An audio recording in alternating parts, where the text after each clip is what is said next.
but exists in the development permit. And namely, there is a finding in the development permit that the proposed use can be adequately conditioned so as not to endanger, jeopardize, or otherwise constitute a menace to the public convenience, health, interest, safety, or general welfare of persons residing or working in the neighborhood of the proposed use. And so that is an additional finding that would need to be made for these proposed uses. The change would apply to new rooftop dining. It would also apply to enlarged rooftop dining. So if someone has a roof deck and they want to expand it, that would also be included in this. And also expansion in hours of operation. So if someone closes now at 10 p.m. and they would like to now close at 1 p.m., at 1 a.m. on their rooftop dining, they would need to come back and get this permit. These changes could potentially add time and cost to applications for outdoor dining in these locations on the rooftops and elevated terraces. Depending on the characteristics of the restaurant or the development it's associated with, it could already be connected with something that comes to Planning Commission, in which case it would be a similar process. But if it's a standalone rooftop dining, it could add time to it. However, it would also provide the additional opportunities for community outreach and notification, as well as, like I mentioned, deliberation by the commission on these items. So staff is recommending that the Planning Commission recommend to Council to adopt this zone text amendment and adopt the proposed changes. And I'm here to answer any questions. I have a question. Sure. Does this impact existing rooftop uses? It would only Whatever's already been approved. It would only impact them if they were expanding, either physically expanding or expanding their hours of operation. So they, in effect, be other uses would be grandfathered? Yes, they would become legal non-conforming, yes. Understood. Questions? Oh, no. No? I'm just going to comment. Yes, I I mean, have if one question. please. The language here refers to outdoor dining areas and similar outdoor uses. I wonder if maybe the language should say something more about something non-passive, any non-passive outdoor uses. I mean, who's to say someone could say, I want to have a rave on a rooftop, and there's no food involved, so this code doesn't apply. So I'm just wondering, given, the future, who knows what things are going to come up and what kinds of things, that if this language shouldn't be a little bit more open and not so restrictive to just dining purposes, and thus achieve the stated goal, which is address noise and light factors from these types of areas. The other question I have is, the point of this ordinance is to bring these issues to the public, to planning, and yet it still has language that says, as determined by the director. So it kind of puts it right back in the director's decision realm, as opposed to it must come to planning. Jennifer, could you Sure. address this question? Thank you. So, right, so we would interpret similar uses to be something that would, whether there's food or not doesn't constitute a similar use. It was to be an interpretation that's something that sort of walks like a duck and talks like a duck. It's difficult. We talked about this in the subcommittee a little bit, whether we say assembly uses or, like you said, non-passive uses. If there's another term that we can add to that, I'm happy to take a look at that before we get to council. And the as determined by director, just to clarify, when we have something that comes to us, and it's left open to interpretation by the director or in some other form, we go back to what the intent was of the zone text amendment, generally. And the intent of this is fairly clear, that uses that are likely to create light and noise impacts would be included in this definition.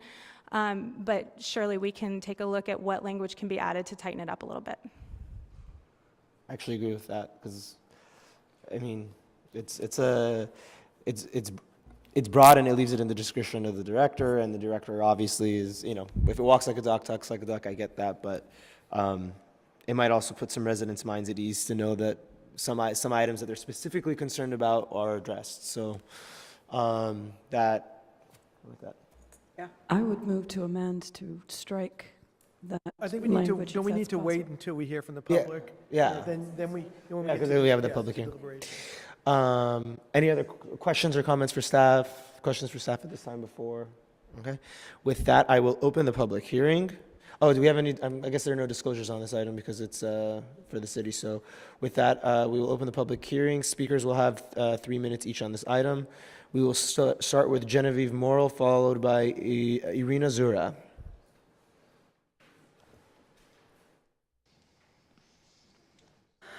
Good evening, Chair and Commissioners. Genevieve Morrill, here on behalf of the West Hollywood Chamber of Commerce as their President and CEO. We are here tonight to just express some concerns and some clarification. One that was brought up was on similar uses, the term, and what that would indicate. One of the things we're concerned about is unintended consequences for small business. Say you have a little salon, they have a little balcony, they want to create an amenity, serve a little food. I know Canara Spa did that. It wasn't on the upper floor, but it happens. And so we're concerned about anything that creates more process and more fees to delay a small business. You know, living with a restaurateur and chef as a husband, I know that a restaurant is a small business. I know people think that they make money hand over fist, but it is not true. It takes a long time before they ever see a profit. It is a great inconvenience, and it really costs a business dearly to delay an opening or to try to get an expansion. So I just want to make sure that these additional fees, unintended consequences, clarification on what we say as similar uses are very clear. I also, you know, Planning Commission and your role is very important, but I also want to say that the directors and the staff do an amazing job. And their job is to streamline things before they get to you, to make some determinations, to really help support what council and what the city leadership is directing them to do. And so on one hand, I look at this and say, we're actually adding more layers to a process than helping. And what is it at the director's level that's not happening that would provide a comfort level to the rest of the community if it's not happening at the director's level rather than turn it over to Planning Commission? And so these are just some of our concerns. We think that absolutely, we also want to ensure that the fact that the city funds a visitors bureau that supports rooftop activity in competitive markets like Santa Monica that have the beach and other amenities in Hollywood and other places, that what we promote and what the Visitors Bureau promotes is this incredible rooftop experience in West Hollywood. And if you Google it, you will find it everywhere, that West Hollywood is very known for this. So we want to ensure a wonderful living situation for both the businesses and the residents to coexist, but we also want to try to streamline the process, minimize fees, minimize time to help, and not have any unintended consequences to small businesses. So thank you. And welcome to the commissioners. I meant to say that first, but welcome and congratulations, and also to thank Sheila Lightfoot for her service. But commissioners, welcome. We look forward to working with both of you. Thank you. Genevieve, Commissioner also has a question for you. Sure. Believe that businesses 1,200 square feet or below should be excluded? Yeah, that would help. That would help for a size of business. I think looking at the criteria a little more stringently, like what is the criteria I for think the yes uses? is a good enough answer. Okay. Thank you, Genevieve. Irina Zura, followed by Josh Zod. Good evening. I represent the NASA Group, and it's a development company, and I've been working with them for 10 years. We work hard to bring all tenants to City of West Hollywood. We have buildings also at City of LA, which is actually a lot easier to get permits at the City of LA versus City of West Hollywood. And now we're making it even more difficult for smaller businesses to come to City of West Hollywood. And that's what we're trying to promote right now. I mean, we live in Los Angeles, in a city where you want to promote rooftops and you want to make it actually easier. But instead now, I would agree with Genevieve, and I would say staff is doing an amazing job. I'll take it back. Maybe it would make sense if, let's say, the outdoor patio would be maybe 1,000 square feet or more. but for smaller businesses like 200 square feet outside patio or 500 square feet outside patio, it would just make it so difficult, which I don't think we needed. Time-wise, cost-wise, I would oppose it, but it's your choice. Thank you. Yeah, thank you. Josh Zod, followed by Susanna Lagudis.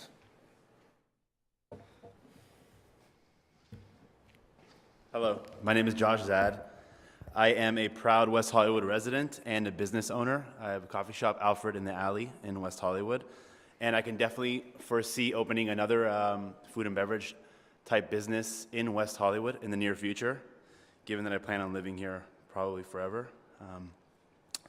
3 main points here. The language is a little too broad and a little, I want to say a little lazy, because I can imagine opening another cafe or something. You want a few hundred square feet outdoors. So there has to be some kind of threshold put in there.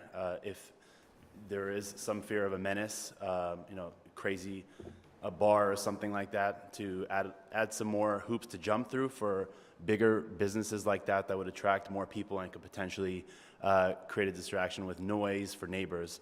That makes sense, but there has to be some kind of threshold put in there on that level. Of course, we have beautiful weather in West Hollywood and all of Los Angeles. Just look at the last week that we've had here. I lived in Dallas for 3 years, and about 5 p.m. every day is like, everyone's like, what patio do we want to go hang out at? And it's just tons of patios there. And I came back to LA, I realized you don't have even a tenth of the amount of outdoor spaces. So it'd be nice to promote more outdoor spaces to enjoy this wonderful weather that we have here.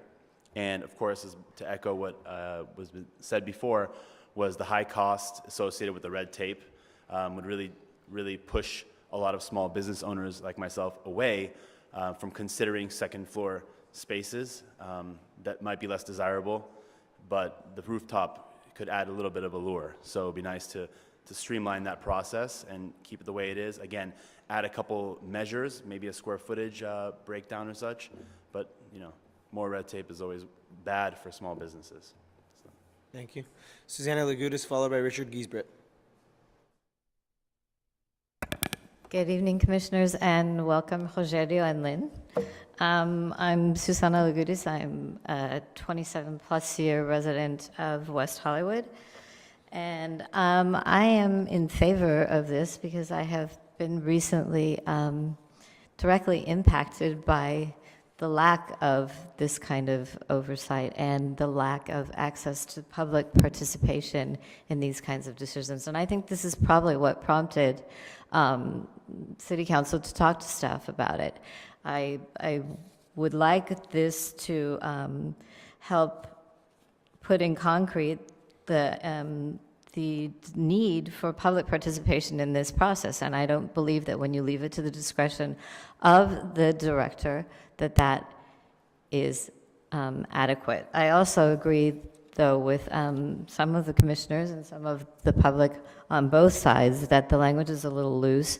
Not just restaurant, but in my case, as a resident, very close to a rooftop establishment, we should be looking more at bars and lounges and clubs. Nobody's trying to dampen a small business who's trying to have a nice little patio coffee shop. It's something way beyond that, and it's for quality of life for the neighboring residents. So I would be in favor of it. I would be in favor of tightening up the language and making sure that we ensure and require public participation in the process, because it's been gravely lacking. Thank you very much. Thank you. Richard Giesbrecht.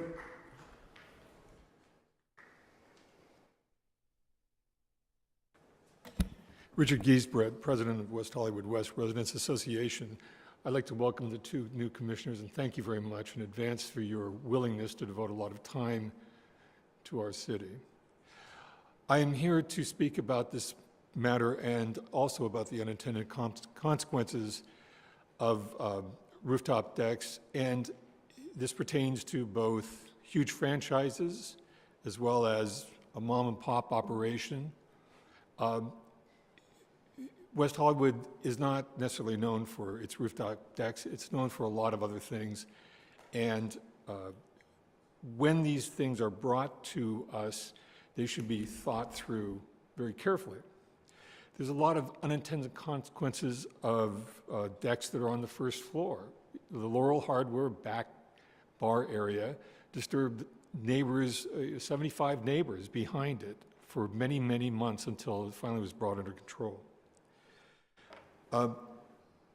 My feeling is that before this is brought to the city, the planning department needs to have outside consultants look at the acoustical impacts of each situation, and the planning department also needs to look at the light trespass situation as well before it's brought to the public. We cannot rely upon the planning department to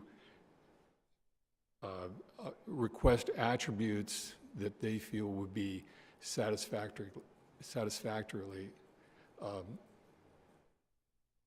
designed for to attenuate the noise. We really need professionals who understand this. So, in short, I would suggest thinking more broadly about what is included in this review, and I would strongly encourage that we have outside consultants advising the planning department before this comes to the public. Thank you. David, we have some members of the public who oppose the staff recommendation. Yeah, we have one.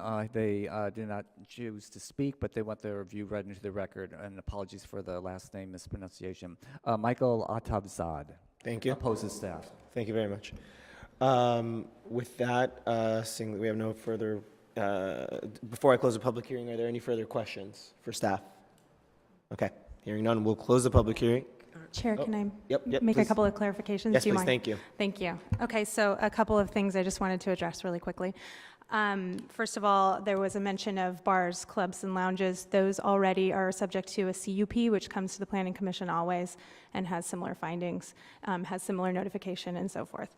Also, there was I think there may have been some misunderstanding about what the phrase determined by the director applies to. It only applies to the similar uses phrase. It doesn't apply to what comes here. It just applies to interpreting what uses would fall into this category and which would not. So that was a couple of things. So then, before a matter would come to the commission, the director would determine whether or not it needed to by looking at whether it's a similar use. Correct. Can staff be a little more specific about that? Sure. So yeah, I mean, what is this? Is this saying that outdoor dining areas that is explicit that it would have to come before this commission? And what would Always. Examples of similar outdoor uses be? So let's say there was a hotel development, and it had a one level, and it that had a rooftop on a lower level, and it had a higher portion of the building behind that. And they wanted to open, it was unoccupied, it didn't have any activity on it, and they wanted to open it up and just have it be maybe a reception area. It's not outdoor dining, it doesn't have tables, it's associated with an existing use, but it would be a similar use because it's now activated. You're expecting a similar number of people up there. You're expecting similar activities, the same type of voice noises, the same type of light, perhaps ambient music. There are many things that we would want to then condition, and then we would want people to be able to comment on. So a similar use like that's outdoors. It's elevated. It's got the same characteristics that. And so I also the last thing I wanted to clarify was that when we went to the subcommittee with this. It said only outdoor dining. And I think it was brought up by former Commissioner Lightfoot and also Commissioner DeLuccio, and were you there too? And that we should broaden it a little bit. And so the similar uses was more of to cast the net a little wider rather than to try to let people out. It was more to say, okay, we know that there's going to be outdoor dining and there's going to be some uses that are gray area. And, regardless of how much we try, it's tough to avoid the gray area. If there's a better way to define it, or if there's a threshold that we would like to place on it, then we can work on that and come back to you. But I just wanted to clarify that that's where the similar uses clause came from. Thank you. Any other questions before we close the public hearing? All right. With that, I will close the public hearing and open up the item for discussion. Does anyone want to start? Vice Chair Buckner. Yes, I want to thank you very much for your comments earlier, because I think that was important for us to take a look at. We can be more narrowly defining what those things are. I think it could be quite helpful. I don't know exactly, I haven't gotten mine yet, what the language is going to be, or what I would suggest, but I think we need to take a look at that, whether it's tonight or when the item goes to council, if it goes that far. So that's one thing. The other thing is that I really hear the business community and their objection to it and the reasons for it. However, there are, I live very close to the Sunset Strip, and there are lots of office buildings that all of a sudden appear to have a rooftop, and there's parties going on there, and I don't think they were conditioned or given permits to have that kind of a use. There's also restaurants that are playing loud music past 11 o'clock at night a lot, and there's no way to control that unless there's some kind of clarity as to what we would, how to do it and when to do it. So I think that, I think maybe we could narrowly make it a little bit tighter, the language, and still have some control over it. I think it's good that the public, because in West Hollywood, I think the main thing is that we're a small city, and our businesses are right next door to residential uses, and I think that's why this is important. If we were a big city and the whole large commercial area and it wouldn't impact the neighborhoods that much, I don't think it would be as critical as having something in place like this. Okay. Commissioner Alstrom. I think small businesses of 1,200 square feet or less should be left at the director's discretion to decide and to condition. And over 1,200 square feet should come to the Planning Commission. I also think we should be mindful of the fact that these are for continuous uses, and as Lynn discussed, something like a rave I don't believe would be a continuous use, but would be perhaps subject to a special event permit. Most likely. Most businesses are how many a year are they entitled to now? 12? 12. So we have to distinguish between special events permits and these kinds of uses. I think staff still certainly should be able to pass out special event permits. Commissioner DeLucia. I have really nothing there. I just want to talk about one thing that John alluded to, and I'm interested in, Lynn, what you were thinking also. If we were to, to study this a little further, if you wanted to put a square footage on this, I think 1,200 would be too much. I think if we were going to do 1,200 or greater, I think we're going to be back where we started from. Because I know just from experience that what we're seeing on Melrose, on La Cienega, and on San Vicente, those are probably about 1,200 square feet. Well, less, right? So Depends. I don't know what they are, but that you see my point. So if we were going to put a square footage cap, and I'm not saying that I'm for that, it would have to be something a lot smaller. I understand you want it for small businesses; it could be burdensome, but it'd be maybe something like 250 square feet or less. Jennifer? Can we clarify if we're talking about a threshold of the outdoor dining area or a threshold of the entire restaurant? I meant the entire restaurant, which is the same square footage threshold we use, at least on Santa Monica, for 3 parking spaces maximum. That's correct, yeah. I think the discussion here was the outdoor dining area, though. Okay. That's what I'm alluding to. Okay. If it was 1,200 for an outdoor dining area, I'd have total object. I would not be in favor of something like that. Then I would think it would have to be a lot less if we were going to put a square footage threshold on it. Go Commissioner ahead, Jones? Stevie. Rather than square footage, what if we talked about something in the way of hours of operation? So that it wasn't necessarily about how big the business was, but about when they're conducting their business. I think what we're specifically talking about here, I want to caveat this saying that I work from home, and no one is more annoyed by noise than I am, okay? So I hear noise all day long from my apartment.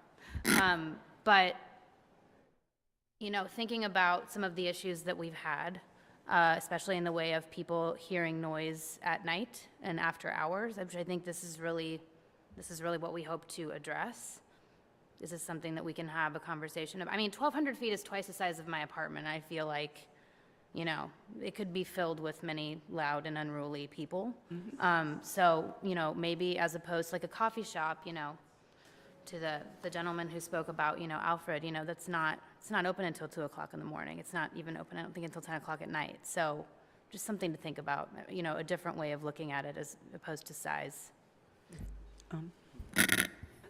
I tend to agree with Stacy on this. The size of the business is not as relevant as when they're conducting these kinds of activities that might impact the community. So I would rather limit it by time or activity or something like that. But you can make a lot of noise in a 700 square foot place, and maybe less than something 1,200 square feet. So that's, I don't think that's going to work. I feel like square footage is I don't know enough about the average business size in West Hollywood to be able to make a firm statement on it. That's the only reason I hesitate to assign a square footage to it. Commissioner Hoopengarden? I too have a very small house. It's 900 square feet. I've had some pretty big parties in 900 square feet. I do tend to keep it done by a decent hour. But, and also having lived in this city for a very long time, to me, the time, yes, is a very important factor, but that's only as good as the people enforcing it.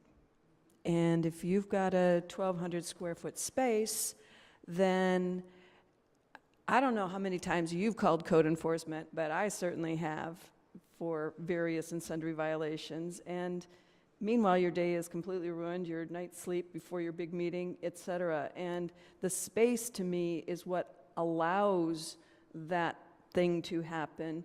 And yes, we can say the code is, you know, thou shalt be done by 11 o'clock at night, but that's only as good as the people in the space enforcing it, and then, of course, having to call the sheriffs and having to call various miscellaneous, you know, enforcement agencies. Meanwhile, I thank Jennifer for her clarification, and maybe the language should be something more like outdoor dining areas and other uses that have similar noise, light, and public impacts. That's actually really good. So I'm just going to take a second because I'm hearing multiple things, and let's try to piece this together. So it seems like on one side we have concerns about hours of operation, and on others we have concerns about size. So would someone like to take a crack at crafting a motion? And just to clarify, this is a recommendation to council.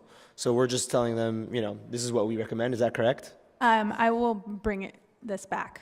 And then we'll solidify. Okay. Can Lynn try to make it, because I think you're on the Would right you like track. to, would Can you like to craft a motion on your first meeting? No, but you're actually, the recommendation, are you in favor of the recommendation with your modification? I think I could be, yes. Yeah, so. Hold on a second. I think we need to. Commissioner Alcho. I think we need to confine this to the outdoor areas, because if we include the indoor, their right to exist on the indoor is a whole separate thing, and the direction from council was only the I outdoor. wasn't including indoor. Okay. Exactly. All right. So maybe Lynn can try to make a motion. I could second your motion probably. So Or I can help you make it. Yeah. Okay. I move that we amend the language to say, let me get my glasses here, outdoor dining areas and other similar uses, outdoor dining areas and other uses with similar noise, light, and other public impacts. Could you say add other outdoor uses? Well, it's, I think it's already there. okay, so clarifying that it's outdoor, that's Yeah, fine. that's fine. Yeah. Yeah. And then I would also recommend that we strike the language as determined by the director. City Attorney? So if you include the language other with other uses was similar, it was noise, light, and what was the third one? Public impacts. Public impacts. The clause as determined by the director would be the person to determine what other uses with similar noise, light, and public impacts. Someone has to make that Has determination. to make that call, yeah. Okay. But the language you propose is much more specific than just similar outdoor uses. You It wanna gives make that motion some and push the parameters to button on that. Then And then that's, Well, before we make the motion, Stacy, are you comfortable with that, or do you want to talk about the time issue, or what are you thinking? I think this addresses it.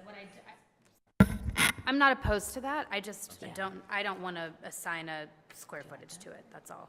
Because I think realistically, I mean, the time issue we can address on a case-by-case basis as it comes to us, because it's going to have to come to us, and then Right. we'll know if it's going to be a, party house until 7 a.m.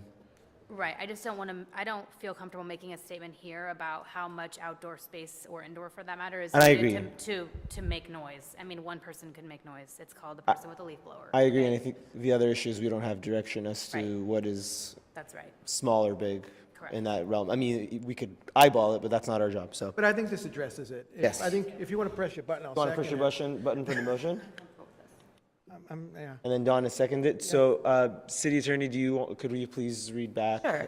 So- what the motion on the floor is? Here's what I have as the motion, that you recommend, you're adopting the resolution to recommend the zone text amendment to the city council with the following language changes. Section I would read new or expanded, including expanded hours of operation, outdoor dining areas, and then I would put in a comma. And Thank you. other uses with similar noise, light, and public impacts as determined by the director, comma, and the rest of that section would remain the same. Thank you. All right, if there are no further comments on this or discussion, let's call the question. Oh, I would say, and because we read specific language, we don't need to bring this back. Jennifer had mentioned it would So- come back, but you had very specific. so this is it. It's going to council. If All right. everyone's comfortable.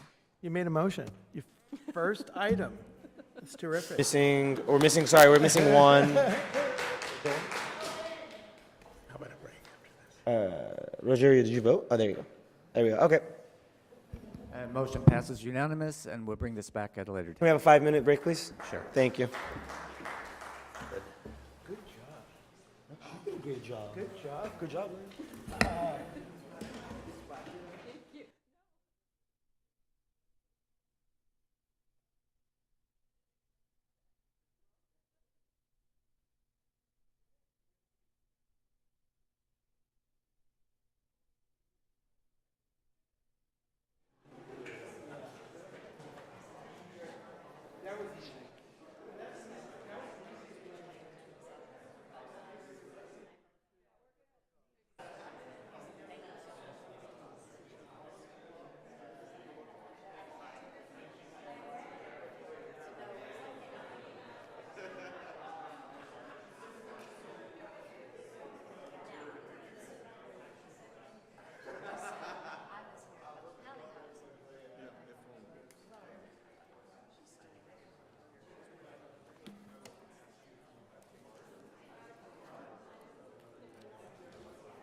starting again shortly.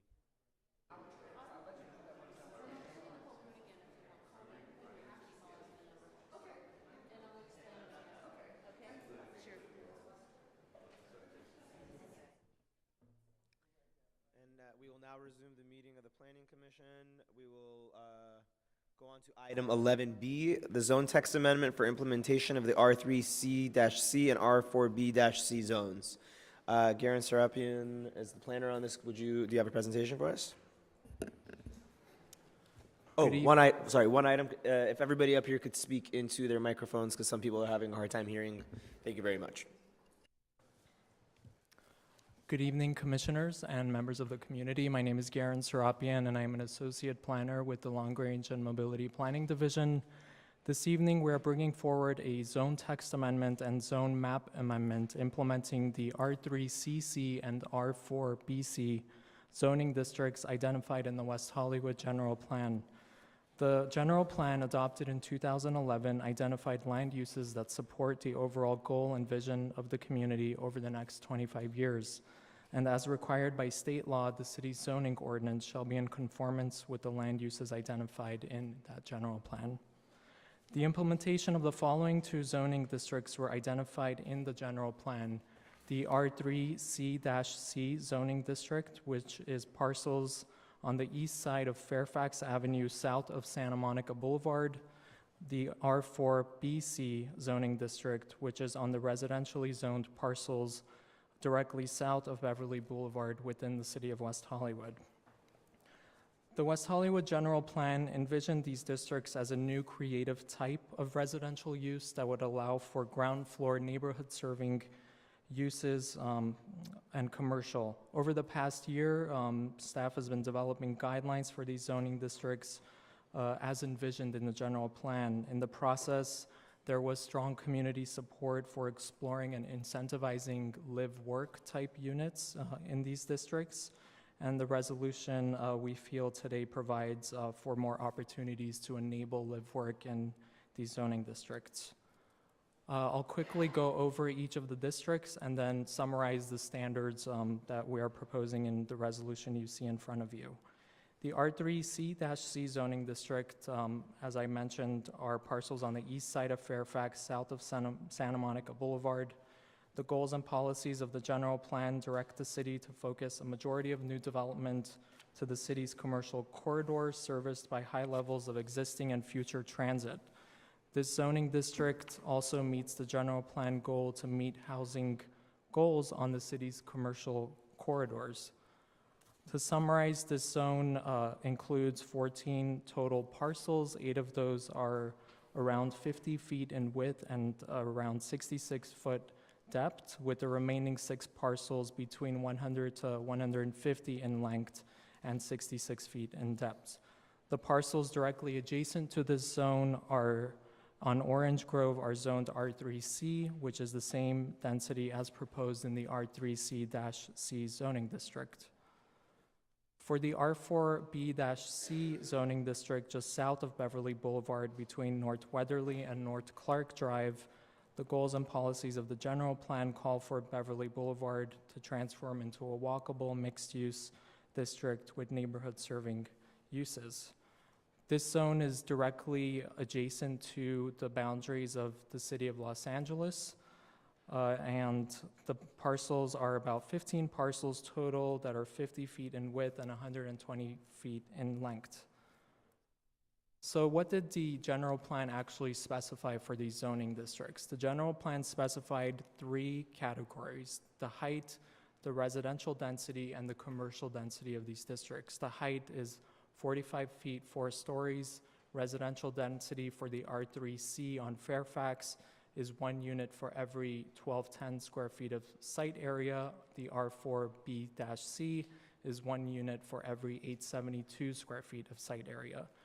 Additionally, the general plan identified an FAR of 1.0, the floor to area ratio, for any commercial in these zoning districts. So next I'll go through a summary of the standards. Won't get into the numbers, but we can discuss that later. So the zone text amendment identifies neighborhood serving commercial uses. These are uses that are intended to foster pedestrian activity near residential uses. And so what we've done in the resolution is define the neighborhood serving commercial uses and also include additional ground floor commercial standards that would be compatible with those particular uses. And so for the R3C-C, neighborhood serving commercial use on the ground floor would be required, and the R4B-C, it would be an optional on Beverly Boulevard. The proposed zone text amendment also reduces the minimum residential density requirement if neighborhood serving commercial is proposed on the ground floor, and eliminates that density requirement if a live-work project is proposed in these zoning districts. For live-work projects, as I mentioned earlier, there has been really strong community support in addition to support from the Long Range Planning Project Subcommittee to explore further incentivizing live-work in these zoning districts. In response, live-work is added to the residential land use table as an allowable residential use. Additionally, the proposed text amendment, as I mentioned earlier, eliminates the minimum density requirement if live-work is proposed, eliminates the maximum average unit size if live-work is proposed, and eliminates any required parking for live-work. So we believe these changes would make a live-work typology a little more feasible than it currently stands in our code. Additionally, the proposed zone text amendment eliminates parking requirements for neighborhood serving commercial uses. The idea and the definition of neighborhood serving commercial are uses intended to provide uses and or services to the immediate neighborhood and therefore will not require outside trips. For maximum lot area, to ensure smaller scale development in both the R3C-C and R4B-C zones, the proposed amendment limits the maximum lot area for these zones to 10,000 square feet or less. This maximum lot area will prevent buildings that are less compatible with the surrounding neighborhood, and this particular standard was developed based directly on feedback received from the community in addition to the Long Range Subcommittee. Finally, for the setbacks, the proposed district includes appropriate setbacks to provide for appropriate transitions between proposed buildings and existing buildings. To end, I want to mention, I did mention it throughout the presentation, that staff met with the Long Range Subcommittee on 2 occasions. During the meeting, the subcommittee and community members requested staff to explore, to consider developing a definition of neighborhood serving commercial, which we did in the proposed resolution, consider ways of reducing the bulk and massing of proposed projects in these zoning districts, and consider incentives for live-work, in addition to considering additional step-back requirements in the R4B-C zoning district adjacent to single-family parcels. And lastly, I wanted to mention that a revised resolution and memo was emailed to the Commission last night to further clarify the requirements for live-work projects and to further enable live-work projects to be proposed in these districts. Thank you, and I open a question. Could you go back to the slide that says, I think the title was What General Plan Specifies? That's the one. All right. I just want to understand this. So let's take the R4B-C zone, the Beverly Boulevard zone as an example. So what we're saying is you have an envelope of 45 feet or 4 stories, and within that, you are allowed a residential density of 1 unit for every 872 square feet, as well as 1 FAR of retail? Yes, and the 1 FAR is only on the ground floor. So you have to fit that into the 4-story envelope unless you have a density bonus for whatever reason, and then whatever the envelope is, you have to fit that into that envelope, correct? Correct. Okay. Right. That was just my question. Now I have a question. So the 1.0 FAR, is that just for the commercial or the entire building? That's just for the commercial. Okay, thank you. I got, okay. Any questions? No, no, no. Okay. No questions yet. Hang tight. With that, we will open the public hearing. Edward Levin, Edward Levin.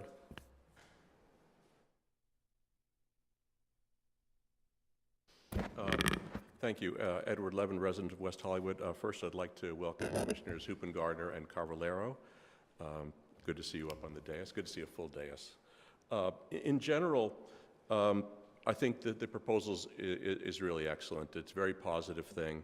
And I have a couple of comments on R4, on the R4B. Most of my comments are on the R3C-C. But first, I really want to thank staff for seriously taking some of the comments that I'd made in memorandum very seriously, and for making some corrections and some accommodations to those. It really does help a great deal, because part of what we do want to encourage here is live work, especially on Fairfax, that it really is one of the few areas where we have that sort of viable possibility, although now that we've redefined live work as a residential use, that will also make an enormous difference. I think that will really sort of help create that possibility in the city. As far as the R4B-C is concerned, the only comments that I'd have is, specific ones, is the 10-foot side yard setback. I don't think there's any really particularly good reason why the interior parcels that are not adjacent to other pure residential should be anything other than standard R4 side yard setbacks.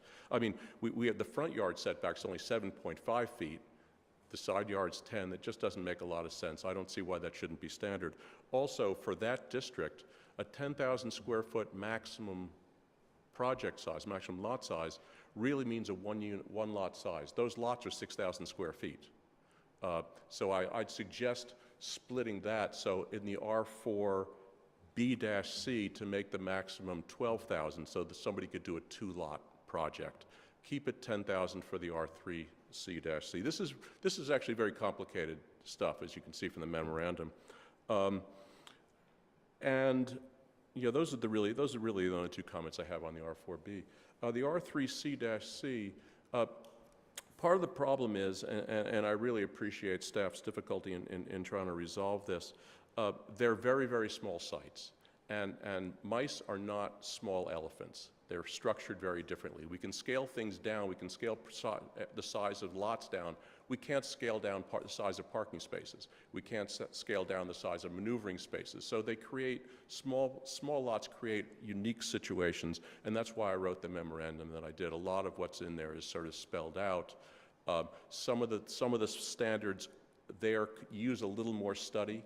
So I'd kind of urge you, if we're going to go forward with this, to allow a little additional study in the R3C-C. There's a lot of progress, but staff's been scrambling around just the last day or so trying to make these corrections, and I think that could use just a little bit more time and a little bit more fine-tuning. So I'd recommend you go forward with a couple of changes on the R4B and a little more study on the R3. I have a question. Question? Yeah, first I want to thank you, Ed, for always coming out and doing the excellent analysis. That's the 7 pages you put together. Really appreciate it. I do have one question. You have some diagrams in there. Can you briefly go over those diagrams to me? I want to understand them better. Do they have to do with the proposed ordinance, what that would look like? Yes. Okay. And this is the thing. There was a small diagram on page 5 of your staff report, a little massing diagram. The problem is that, as we always tell our clients, with small projects, you have to lay out the parking. You have to physically lay things out in order to really test them. It's very difficult just to do them in kind of massing clay. And so that's what we tried to do here. We tried to, it actually took a bit of time, to try to model these scenarios so that you could better, and staff, and actually we could better understand just what the implications of these things are. Now, some of these diagrams don't apply anymore because mixed use has now been changed to standard residential. So previously you could only do on a single 50-foot parcel, you could only do 2 live-work units. That was it. Now, that's no longer going to be, now that we've redesigned live-work as residential, no limits, now you can do what I refer to as the conventional single mixed use, that can also be live-work. And that wasn't possible as of yesterday morning, but is now possible. And again, that's where I really want to thank staff for looking at it, taking it seriously, understanding those issues, and making that change. Yeah, and yeah. But these do have to do with modeling this specific site. So if you have any specific questions on any of them, that's... No, I'm good, thank you. Okay, thank you. Thanks. Oh, Commissioner Alchel. Ed. Yeah, I think my only problem with all this is the parking. I know we want to encourage live work, but with property being so expensive in this part of town, it really is, it's hard for me to conceive that people are going to be able to pay the prices to sustain the cost of building such a project without having parking, where for the people that are renting it to park their car, which of course most people have, and if they're in a live-work situation, they're counting on the work to provide the cost to live. And if they don't have a place for a service customer or a product customer to park within a reasonable distance, they're not going to have the income to support the cost of the space that they're doing.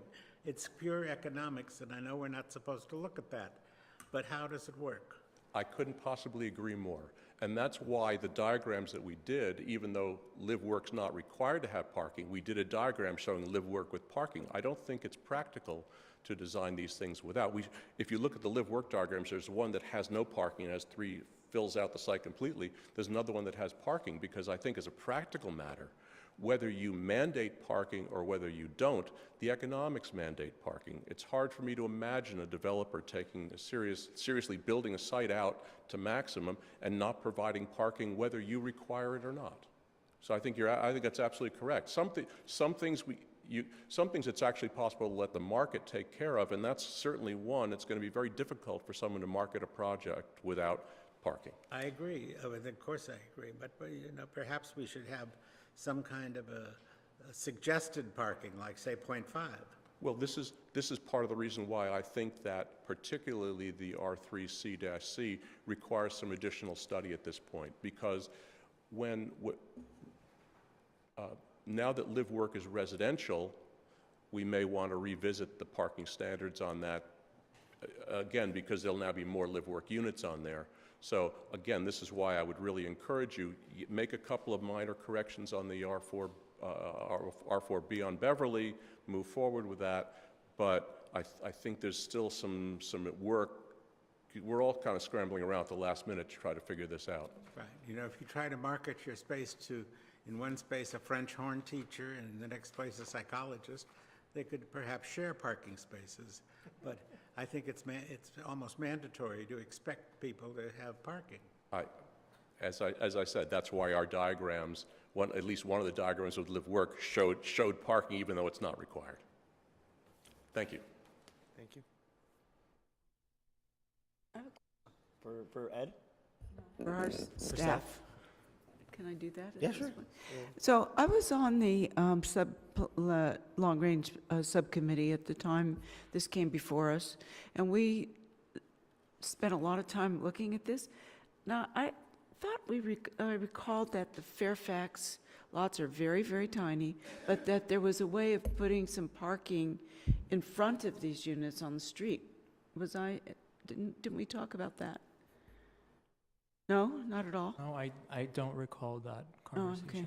okay. Sorry. I thought we were talking about that we needed some kind of parking there. But, okay.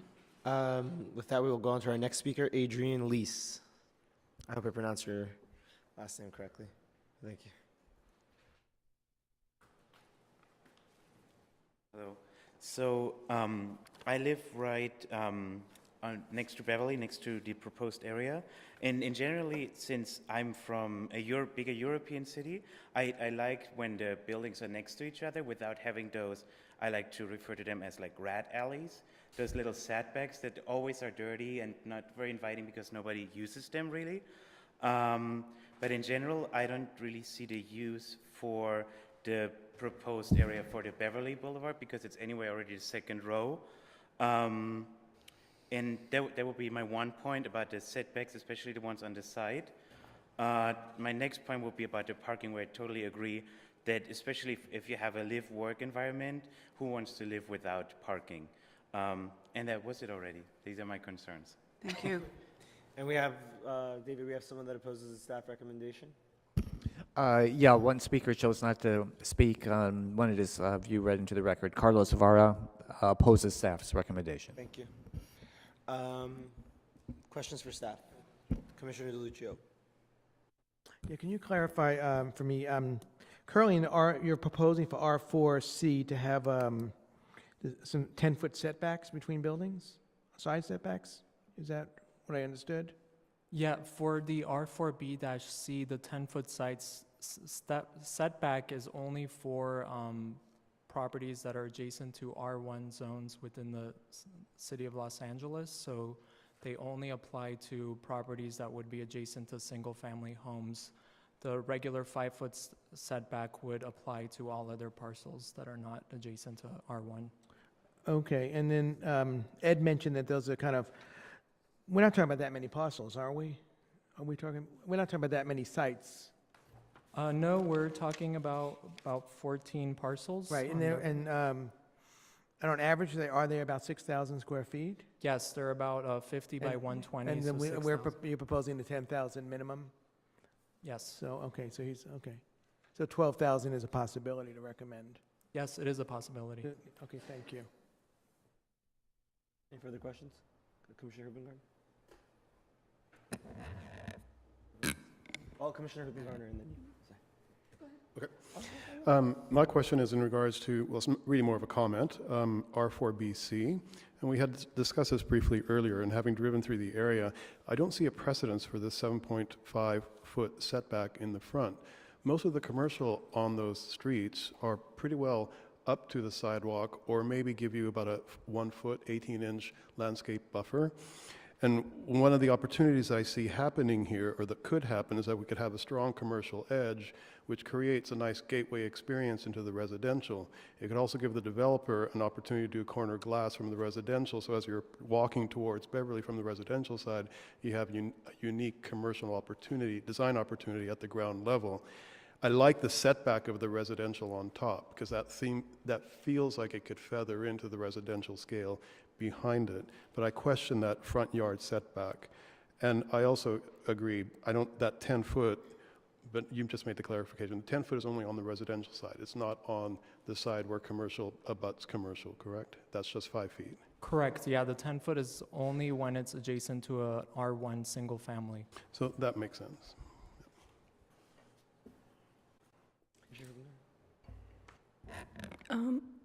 Excuse me.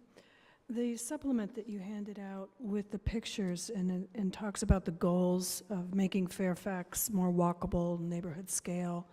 The pictures here are all 2-story buildings, and yet the proposal is to make a maximum of 5 stories, correct? As I'm trying to envision, and I really appreciate, I'm sorry, Ed, I didn't get this until I sat down here, so I haven't had a chance to read it. I didn't realize it was a public comment, because it wasn't signed. I thought it was a staff report supplement. So I'm a little confused. We're talking about how important this is as live-work, and that live-work is really, a key component to how we want to do this.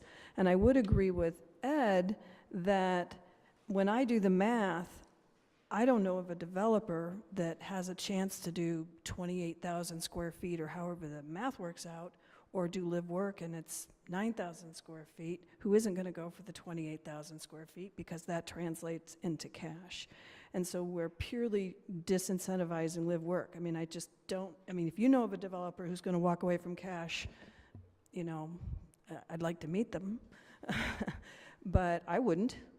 If it were my property, I'd go for the maximum amount of income I could make, and that means that live work is off the table as far as this math goes. My question for staff is, and I apologize, only got to read this in the past couple of days.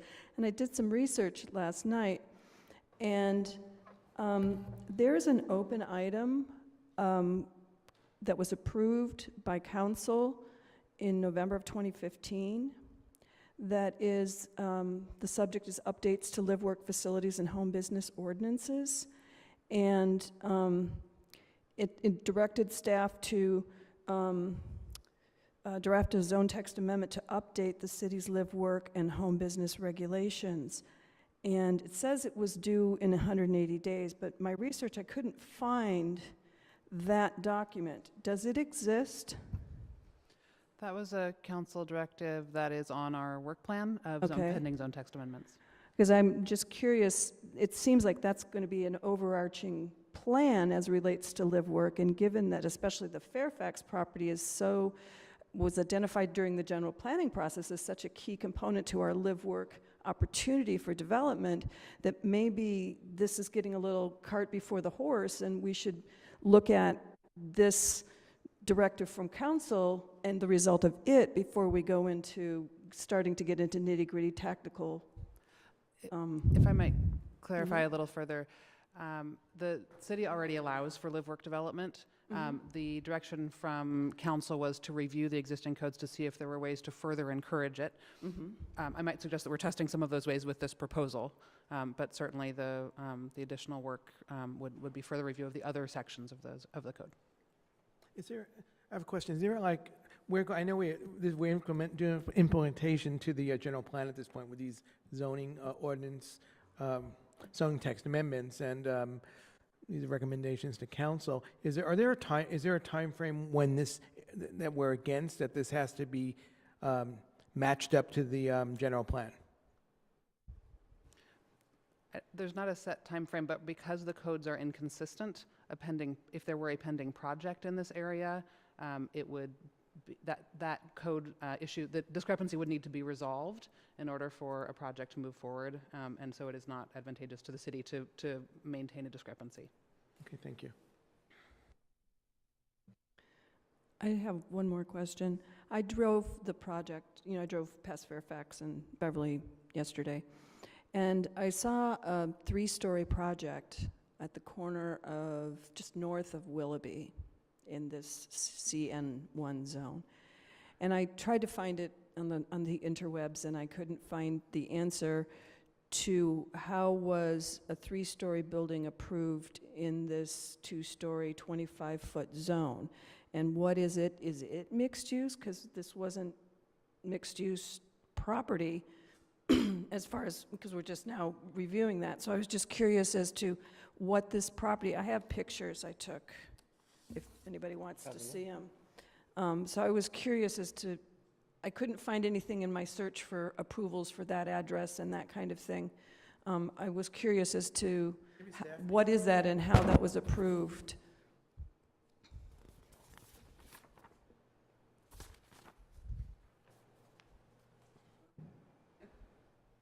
I apologize. I don't have the history on that project with us at this time, but it was approved a number of years ago, I believe. It's under construction? Yes, I took that last night. Do you need the staff? And that I didn't have my meter that says how tall it is, but it looks way more than 25 feet to me.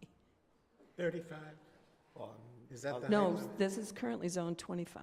Unless there's a residential component and they got a density That's bonus. more than Yeah. 25. But it's not zoned for residential, so how did it get density bonus? That was my question, if that's how it got its 3rd story.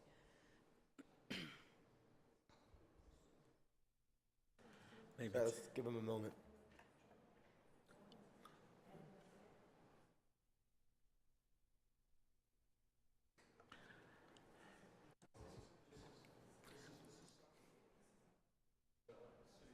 There you go.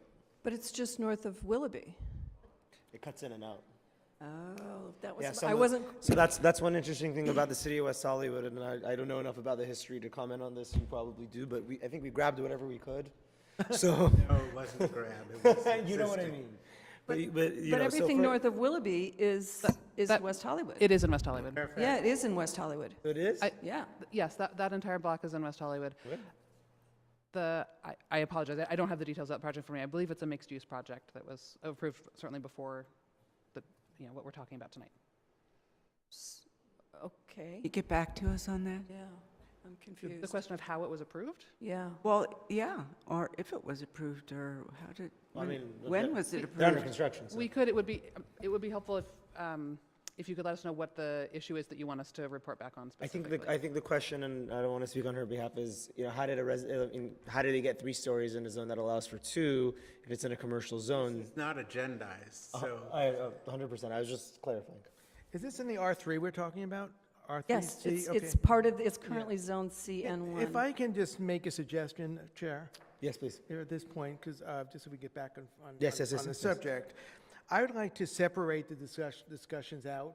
Okay. Fairfax, the R3C. Yes, that's brilliant. And then the R4BC. I think that actually the R4BC is to me, a little less complicated. I would agree. And I actually, as far as the R4BC goes, I agree with Ed Levin about instead of it being 10,000 square feet, to make it 12,000. And that would allow an opportunity if there are on average 6,000 square feet lots, that they can tie them together into 12,000.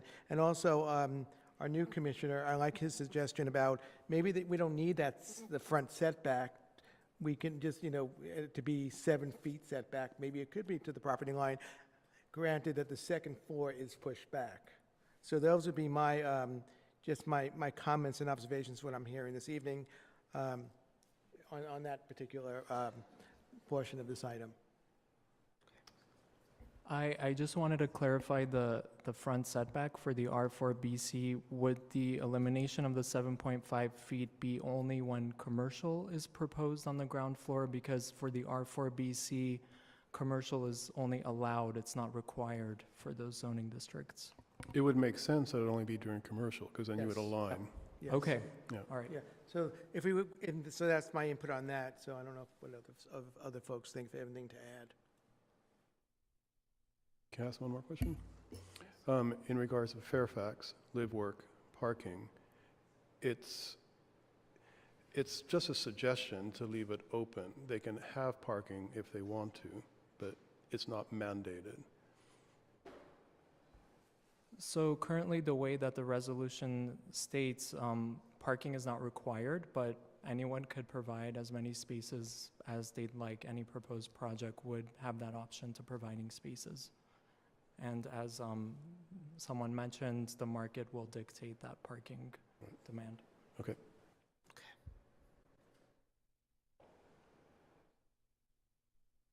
Well, it seems like we don't have any more questions, or do we? No?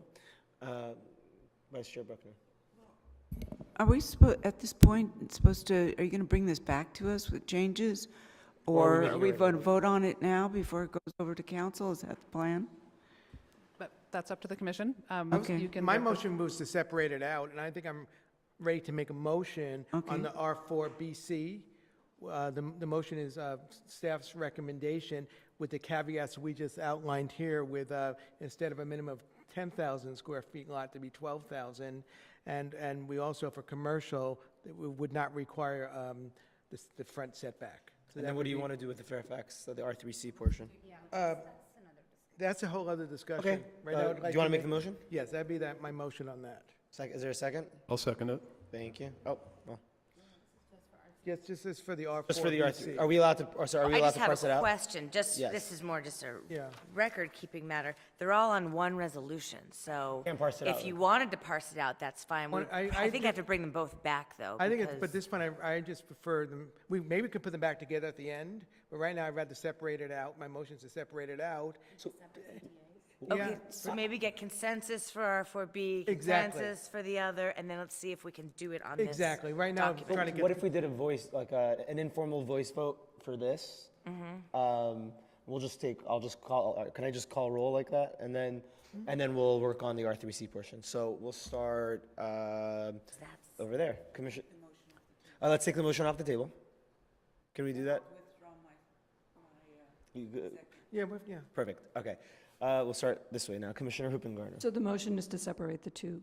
To separate the two and then to recommend the R4BC portion with the changes that Commissioner DeLucia just suggested. I would agree. I would agree. I would too. I agree. Yes. I disagree. I agree, I'm sorry. Okay, so that part is settled. Now let's go to R3C. All right.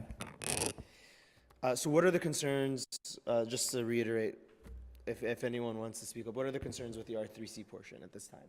Parking, I heard, right? What else?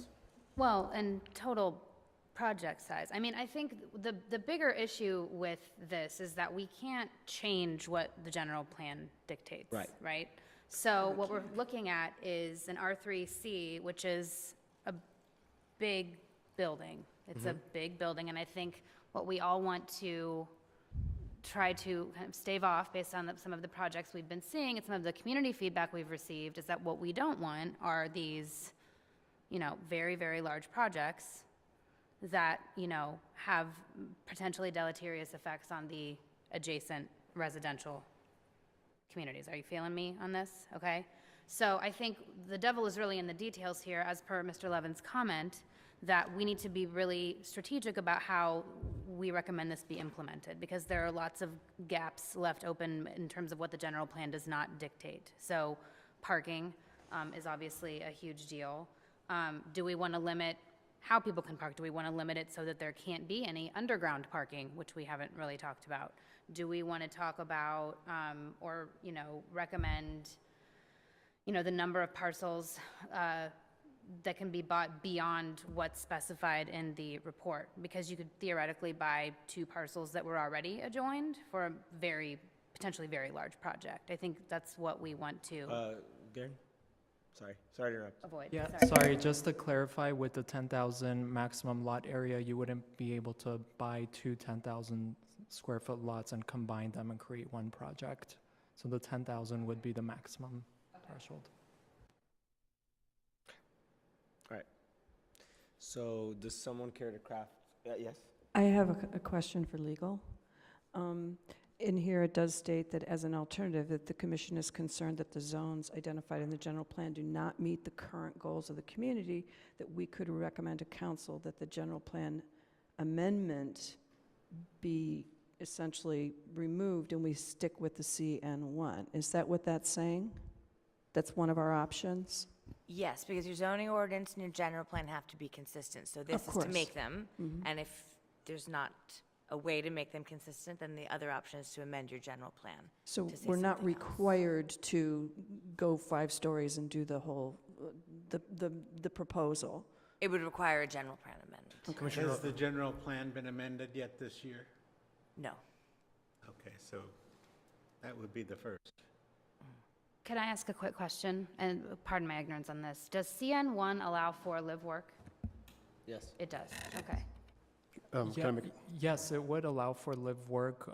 However, with the way the CN1 is designed right now in the zoning ordinance, it's a 1.0 FAR, and it would prevent some of the interesting diagrams that Mr. Levin had provided with the current zoning. A few more comments. The Fairfax issue of massing. I don't have an issue with a 4-story building on Fairfax. That boulevard is so wide in that area that I think it can hold a strong edge. What I am concerned about is putting parking in the front, as it was mentioned, that was considered at one point before, because I think that would kill the commercial activity that we want to have happen at street level. In regards to massing, as it pertains to the residential behind it, was any consideration given to terracing the backside of the building so that there is sort of a feathering effect that way, and you don't have any shadow cast as in the summer as the sun moves to the west, and kind of puts that in shade? And that could help us mitigate the residential behind it and hold a strong urban edge on Fairfax. But Rogerio, and you would know the answer to this, so I want to ask you, are the lots deep enough to allow for terracing in the back? I mean, these are like really little parcels. Like, can you? It would take some creative designing on the upper levels to make it work, but in terms of trying to make it work with the community. I think that would be a fair thing to consider. Yeah, that would certainly be possible. With the 10-foot rear setback, we matched what was in the R3C directly adjacent, but that could be possible at the upper or the fourth story but the heights are the same on the adjacent, on around Orange Grove. They are an R3C up to 4 stories as well. Okay.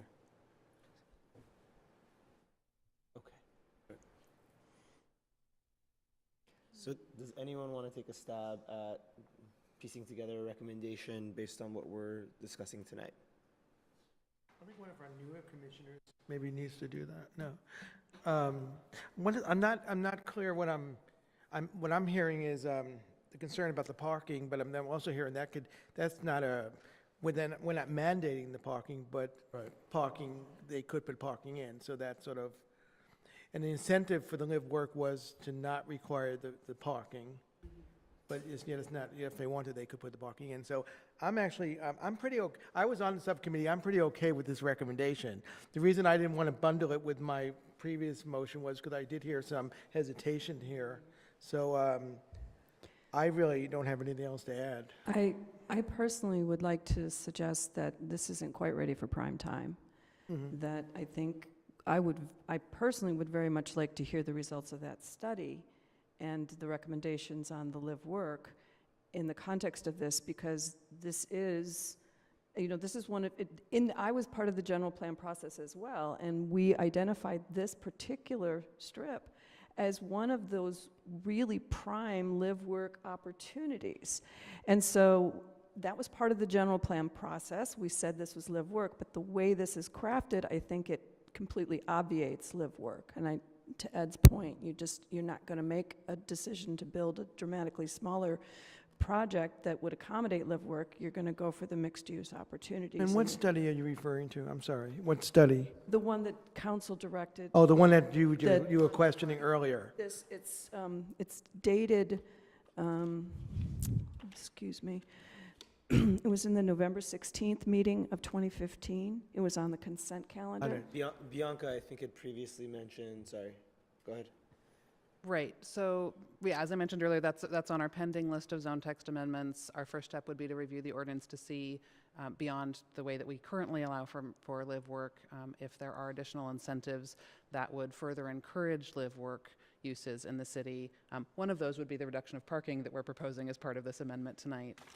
Can I ask you, do you think that as a result of that study, it's possible that we might find some, we might come up with some ideas that might be applicable to this scenario for this zone?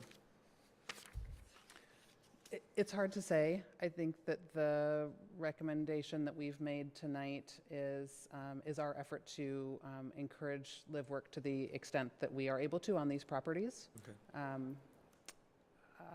Other incentives, I think that without engaging in your discussion Not too much. asking you exactly what they are, but Right. do you think we might discover, not just discover something, but come up with some ideas that we're not being presented with tonight? It's hard to say. Okay. Commissioner Algil? Lauren, are there any other items pending for a zone text amendment that we could bundle with this particular subject to make one zone text amendment? We have a number of pending zone text amendments. I'm not sure that they make sense to bundle with But if you this. bundle them all in one, then you're only using one. Oh, general plan amendments. General plan, I meant general plan amendment. Right, because we can only do it 4 times. You can only do a it 4 year. times a year. Right. I don't think there's any other general plan amendments pending at the moment. When this came before long-term planning, we looked at this particular, it's like a couple blocks or a block long. It's very small little area. And we were talking mostly, not just live work, but that we were seeing it more like a creative live work space. Small spaces where maybe architects or artists could have a gallery down below and live above. And we were looking at it as keeping it small, not big building or joining the parcels together to create a big building. So And we were very specific about the kind of activity that we were thinking would be appropriate in these very small, for these very small spaces. So I'm a little confused about joining it together and making it 12,000 or whatever square footage that we are, that we This is do. 10,000. This is 10,000, I know. Right. So I actually, you can answer, I have a question. Are we talking, this is a zone text amendment, right? Right. And it's also a zone map amendment. Is the zone map amendment, is that to the general, is that what we're referring to, the general plan? So this is not even, we're not talking about general plan amendments here, are we? No, but Well, that's a possibility for, rather than doing No, this. no, but right now, we're not talking, we can do 4 general plan amendments a year, we can do a zillion zone text amendments. So That's we're correct. talking about, this is not requiring anything to, this is to become conform with the general plan. It's not a general plan amendment. So my suggestion would be, if you guys come up with something new in your study, when you do the study, which is on your work plan, you can go back and amend the zoning ordinance again to have to do with live work, correct? Absolutely. Yeah, so so there's 2 ways we can go. We could put this off, or we can just make a recommendation this evening to council to go forward with this, with the understanding that with the, we also can bring up again that there's a work plan to look at the live work, and once that's resolved, that there's a possibility to incorporate some of that further into a zone text amendment. So that would be pretty much my motion. I would second that. Yeah. I would second that. So that's my motion. Take a poll. Well, okay. Go ahead, sorry. So it's still. Okay, withdraw my motion. Yeah, no. So I wanted to ask Commissioner Altshuler, so in terms of a general plan amendment, can I ask what you had in mind? Because I'd love to know if we're thinking along the same lines here. Oh. Well, I just, what I don't want to do is be reactive, and I know a lot of thought went into the general plan, but maybe there's something we could do, like an R3A zone, whereby the buildings are smaller and there aren't as many stories, and maybe, I'm just thinking about, to Lynn's point, that there is still study to be done on live work, and I don't want to disincentivize that. As I understand it, there are currently, really, besides this little stretch of Fairfax, like 2 other places in the city where we have kind of real live work opportunities, one near Doheny and one near Laurel and Fountain, which is actually at the end of my street. What's the second one, sorry? Laurel and Fountain, where like the laundromat is and the Cafe If. Again, maybe I'm getting ahead of myself, but Commissioner Altshuler, are you? Go ahead, I think you're doing good. I just am thinking about something that maybe is a little more in line with how this was originally envisioned. And I think about the way that Fairfax is now with, there's smaller businesses, there's smaller lots, there's smaller buildings, and something that maybe is a little more appropriate to the kind of the use and just the smaller. Yeah, exactly. Maybe a little more in keeping with the sizes of the lots as they stand right now. But they can still, all these areas you're speaking of can currently do live work, correct? Yes, in the CN1 and in all the commercial zoning districts, Ones live that- work is allowed. That Stacy's pointed out, they can currently do that. Yes, they can do that. But we're specifically talking about this area, this particular Fairfax right now, and you're incentivizing it differently than you would perhaps the other ones. We're not requiring, for example, parking here. Right, yeah, we're, for these particular zoning districts, we're coming up with ways of further incentivizing live work since we haven't seen it happen since the adoption of the general plan. I am ready to move this forward. However, out of respect to my fellow commissioners, I really don't, I can either recommend it now or if. So let's just take an informal poll again Yeah. with Donald's informal motion, if that's okay? All right, Commissioner Jones. I am not comfortable with supporting our 3CC as is currently. So no. No. Okay. Thank you. Commissioner DeLucia. I'm leaning toward supporting it. So yes. Yes, for Okay. now. Commissioner Altshuler. Yeah, I'm leaning to yes. I'm a yes. And I'm a yes. Yes. I'm a no. If we're going to talk about going forward, then there's a lot of different text things that I would see that need to be corrected, and I wouldn't say it's ready. So let's take a big step back. On the R4B portion, we're all a yes. On this one, it's 5-2. So with that being the understanding, again, because I kind of wish these were separated. It might have made it easier. I want to do. Or can we parse it out? Not tonight, just because it's one document, but we can bring it back as two Could separate. we make a motion then to bring it back, to parse it out, so then we have the opportunity to vote our conscience? Because I'd feel bad for you, if you're not in favor of this, to vote for something. Does that make sense? Yeah, and maybe in, So you're saying to break it out as, so that we So- would be approving our 4B. Well, assuming the vote is going to be 5-2. Yes. Could we do it now? We could do it with the now. votes now, and then just bring back the recommend. we could do it now and just modify the other one. If We we're, just did it. We could, Yeah. The vote is I have a 5-2. question though, Lynn, you mentioned that you had some edits perhaps to the zone text amendment? You would, I mean. Well, yes, there's a couple of things in here that, I mean, there would be a long list, frankly.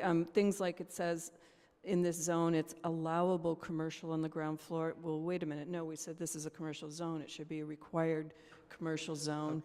There's a number of those kinds of things that I think would need to be addressed, and I would absolutely support a motion to split these into two. They're two very different properties with very similar uses, but very different uses, and then we could have clean text that we could address property by property and move forward in that. But if you. So I would support that. If you brought forth all those amendments and they were acceptable to everybody, then we could still combine it as one motion and move forward with it.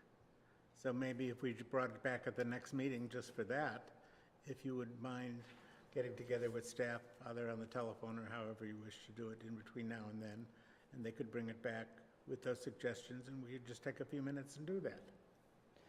I'd be happy to talk to staff. I am still concerned about the larger live-work questions, but I could do that. I just want to ask legal counsel, what's the problem of dividing it into two? I found it very confusing I agree. dealing with both of them at the same time. So why can't it be two separate resolutions when you bring it back? Here's my motion. I'm making. When we bring it okay. back, I can't do Right. it tonight. Okay, I'm going to make I a motion. can't separate. If I can Yes, make, we can I please make a motion? Yes. My motion is to separate them out. And bring it back? And to bring them back, and we can, and I want to let's separate them out and bring them back in 2 weeks. And part of the motion would be if Lynn, if you could work with staff, and if staff wants to come back with something modified in 2 weeks on the Fairfax, I think we'd be willing to look at that also. I would second that motion. And then what we'll do is we could take, in 2 weeks, then we can take a vote separately on them and decide, it'll be the recommendation to council. Okay. You want to second that I'd motion? I would second second that. that. Oh, I got to push a button, sorry. Okay, so the hearing is That's continued an for informal 2 motion. weeks, It's not- Yes. and staff will bring back two zone text amendment resolutions separating the zones Right. out so you can, And also, Tinker with them. if Lynn can have, we'll speak to, if staff can get together with Lynn and maybe flesh out further some of that stuff. Okay? Okay, before, yes.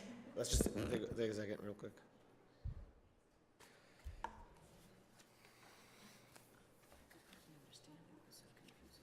you want- staff may need 4 weeks because the That's staff fine. report is due in a couple days. Yeah. For the next meeting, so So- continue for When is 4, 4 weeks? Is that June 1st? Or June, First meeting in to June. June 1st. June 1st? Right. So this will be continued to June 1st then? Understood. Yeah. If there are no other comments or questions, then let's call the question. David? Motion carries unanimous, and we'll bring this back at a later date. Thank you very much. We'll go on to item 12, new business, there's none. Item 13, unfinished business, there's none. Excluded consent calendar, there's none. Items from staff, planning managers update. Do we have a planning managers update? Not a real update. I believe the project that you were asking about, that Commissioner Hooper-Gardner was asking about, was most likely approved before this general plan was amended, when the mixed-use bonus would have applied to these parcels. It no longer does. That would explain the additional height. Thank you. It's inclusionary zoning, so you can have housing in a commercial zone. But if it is currently CN1, before Prior- the general plan, Before the general plan was amended, there was a mixed-use bonus on those parcels that no longer exists. okay, thank you. Thank you. Public comment, do we have any slips? None. Thank you. Items from commissioners, we'll start over there. Commissioner Hoopengarner. Nothing at this time, Thank you. Commissioner Cavallero. That was a fun evening, thank you. Thank you. Vice Chair Buckner. I'm so glad that we have these two new people. They've added so much already, and appreciate your comments and participation, both of you. Thank Commissioner you. Altshull. Nothing, thank you. Commissioner DeLucio. Oh, nothing, I'm exhausted. Commissioner Jones. Nothing, thank you. And nothing from me. With that, we will adjourn to the next meeting of the Planning Commission on May 18th, 2017. Thank you.